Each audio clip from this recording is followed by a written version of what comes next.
Hi guys. ఇప్పుడైతే నేనైతే కైలాసగిరికి అయితే వచ్చేసాను. మీకోసం ఒక మంచి ప్లేస్కి అయితే వచ్చాను.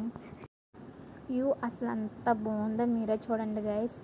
చాలామంది అసలు కైలాసగిరి అంటే వైజాగ్లో ఉండి కూడా కైలాసగిరికి రాలేని వాళ్ళు చాలామంది ఉంటారు కదా. సో వాళ్ళ కోసం అయితే నేనైతే వీడియో అప్లోడ్ చేస్తున్నా చూడండి. నేను వైజాగ్ వచ్చిన దగ్గర నుంచి ఎప్పటి నుంచో వెళ్దాం అని అనుకుంటున్నాను. కానీ నాకైతే ఈ రోజుకి తీరికైతే కుదిరింది. అది కూడా మా వదిన వచ్చింది కాబట్టి వెళ్ళాను. నేను ఒంటరిగా అయితే వెళ్ళేదాన్ని కాదు. చూడండి మేము చిన్నపిల్లల్లాగా ఎలా ఊగుతున్నామో, చిన్నపిల్లల్ని లేపేసి మేము వెళ్ళి ఉయ్యాలు ఊగుతున్నాం. ఉయ్యాలైనా చంపాలైనా ఎంత ప్రశాంతంగా ఉందో తెలుసా అండి. మాకు అంత మంచిగా తిరిగేసాం మేమైతే.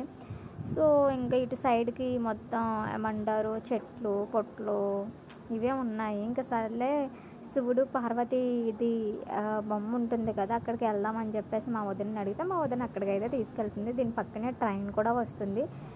సో ఈ ఏరియాలో మొత్తం అంతా తిప్పుద్ది అనమాట ట్రైన్ అనేది. సో దీనికి ట్రైన్ కూడా ఉందంటే నేను షాక్ అయ్యాను. ఇక్కడ బిల్స్ మాత్రం చాలా అంటే చాలా హెవీగా ఉన్నాయి కాస్టెస్. వైజాగ్లో నార్మల్గానే కాస్ట్లు ఎక్కువ మన సైడ్ కన్నా. చూసారు కదా పార్వతీ శివుడు బొమ్మ. అసలు ఆ బొమ్మను చూడగానే ఒక మంచి ఫీల్ అనేది వచ్చిందండి నాకైతే. అసలు ఎంత బాగా ఉందో చూడండి. శివుడు దర్శనం చేసుకున్నాము అన్న ఫీలింగ్ వచ్చింది మాకైతే. ఇంక ఈ ఫోటోగ్రాఫర్స్ అంట మేడం ఫొటోస్ దిగుతారు ఇది అది అని చెప్పేసి అడుగుతున్నారు. ఇక అక్కడ పడుకొని ఉన్నారు కదా పాపం, ఫొటోస్ అవన్నీ తీయలా కలిసిపోయారంట. చూడండి ఆ మబ్బులు నిజంగా పైలోకం నుంచి దిగొచ్చారు అన్న ఫీల్ వచ్చింది. ఎంతమంది ఫొటోస్ దిగుతున్నారో చూడండి, ఎంతమంది చూడడానికి వచ్చారో చూడండి. రావాలి అనుకుని రాలేని వాళ్ళు ఉంటారు కదా, వాళ్ళ కోసం మాత్రమే నేను ఈ వీడియో అనేది చేస్తున్నాను. మీరు చూడండి ఎంత మంచిగా ఉందో. నేను కూడా ఎప్పటి నుంచో వద్దాం అనుకున్నాను, ఇప్పటికి అయ్యింది నాకు. ఇంకా ఆఫ్టర్ లాంగ్ డేస్ తర్వాత మా వదిన నేనైతే ఇలా మంచిగా అలా విహారయాత్రకు అయితే వచ్చేసాము. ఈ కైలాసగిరి మొత్తం అంతా తిరిగేసి మంచిగా ఎంజాయ్ చేసి నవ్వుకొని ఇంకా ఊర్లో విషయాలు ఇంకా కాలేజీ విషయాలు అంతా మంచిగా మాట్లాడుకొని మేమైతే అలా తిరిగేస్తున్నాము. ఇప్పుడైతే మీరే చూడండి ఇక్కడ ఏం జరుగుతుంది అనేది.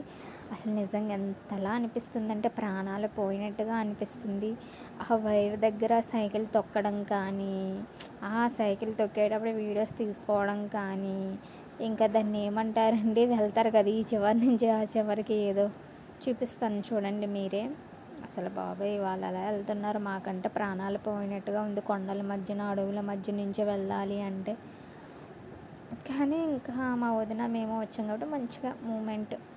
ఇదిగో చూడండి అసలు ఇలా ఎలా వెళ్తారండి బాబు, నాకంటే ప్రాణాలు పోయినట్టుగా ఉంటుంది. ఆ జాయింట్ వీల్ ఎక్కినప్పుడే అనిపిస్తుంది.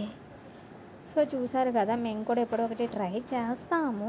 బట్ కాకపోతే కొంచెం భయంగా కొంచెం టెన్షన్గా అలా ఉంటుంది అనమాట.